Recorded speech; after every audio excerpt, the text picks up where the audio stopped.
The Hurricanes' loss on Saturday night, here's what bothers me the most, other than it being one of the dumbest coaching decisions you could ever see. The Canes should be 5-0 right now. Mm-hmm. They should be headed towards this matchup against FSU where potentially they're 7-0 and it's two top 10, maybe even top 5 teams. And that got stolen from us, the fans, the players. That got stolen from us by our own coach. It wasn't that bad of a decision. I'm going to read you something from Yahoo Sports here that has it in the category of the worst coaching decisions in the history of sports. The history of sports? And I would argue that, listen, you can make a choice. The game is over. We win. Like, literally, it's a choice. Yeah. Do you want the game to be over and you win, or do you not? And for some reason, Mario chose not. And I don't know if it was a brain fart, but the problem is now you have all this information. He did the same thing in Oregon versus Stanford. And this season, where they could have run out the clock a number of times, now they were up by more than one score, so it ultimately wouldn't have ended up mattering. But he's never run out the clock with the victory formation, which is weird. Is this trying to prove a point? I don't know. You know that weird coaching, we never give up. We never, right. But now he said today, we'll play it later. He was on Joe Rose's show this morning, and he said there is no excuse for not. Like, they literally robbed themselves of such excitement the next couple of weeks. They squeak by this game. They should have won by 3 touchdowns. Regardless, they're going to win it. And then, the thought of, well, did Chaney really fumble? It doesn't matter if you take a knee. Yeah. Like, you don't have to worry about the refs getting it right or getting it wrong. How does a receiver get behind the defense? That was sad. That's sad, but it doesn't matter. It's all on Mario to me. Just never happens if you do the right thing. Let me read this, dude. Jay Busby in Yahoo Sports wrote, right now, right this moment, before the sun goes down today, every college and pro football team in the land needs to sign a 14-year-old Madden player to their staff.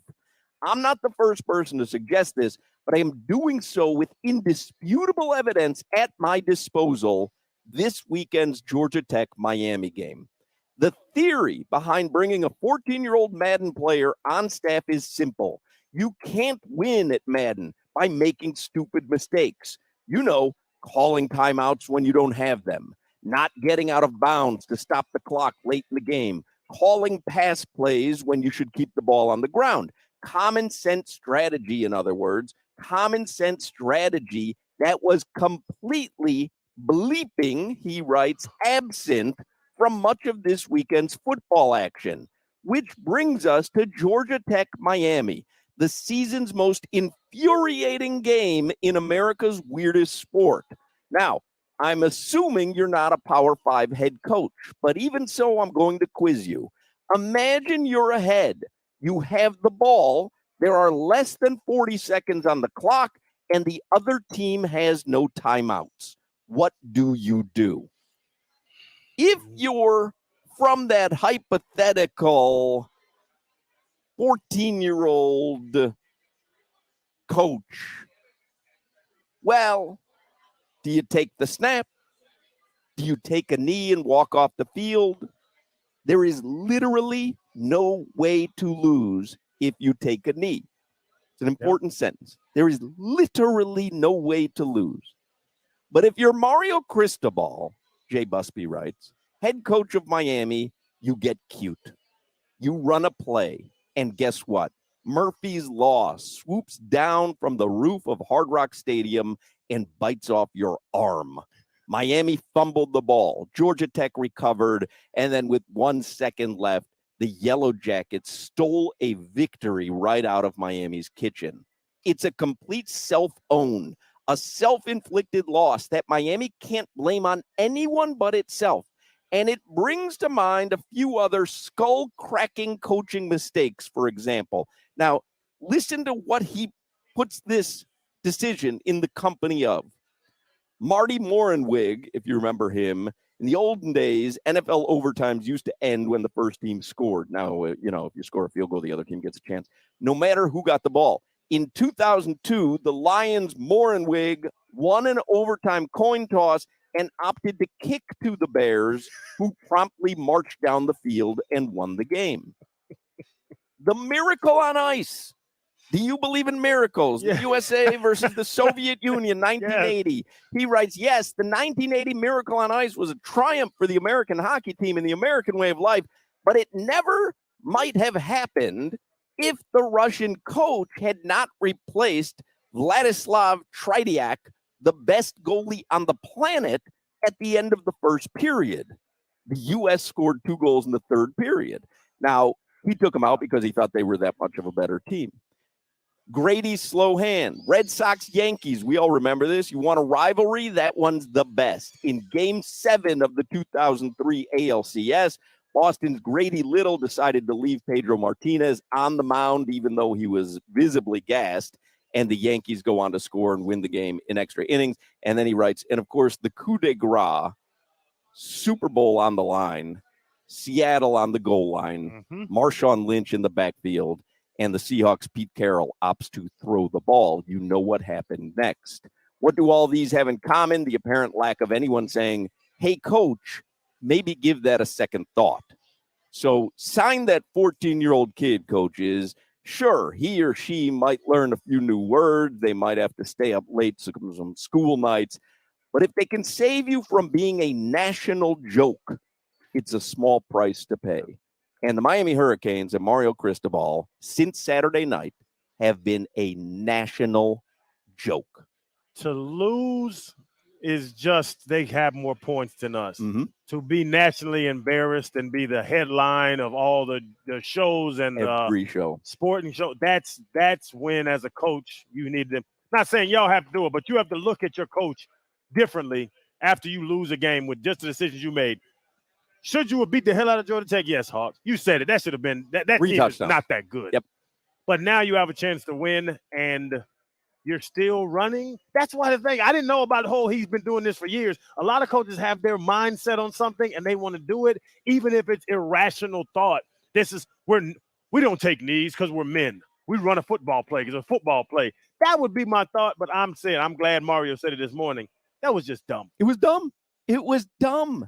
You handed away a victory in the only way you could lose that game. Yes. Like, it doesn't, well, I shouldn't say the only way. The only way you couldn't win the game, the only way to not secure the victory at that moment, you are literally 5-0 if you choose to be. He chose not to be 5-0 for a few more seconds. And I cannot figure out, some people were suggesting that he wanted to get Chaney over 100 yards. He had never rushed for over 100 yards. Maybe he wanted to get him another carry. He said no after the game, that was not the reason. I just believe that he didn't realize the game situation, which for me is unexcusable when you're a coach making that much money. And you said it. I don't know if you were saying it or it was in the article. Does somebody talk to him?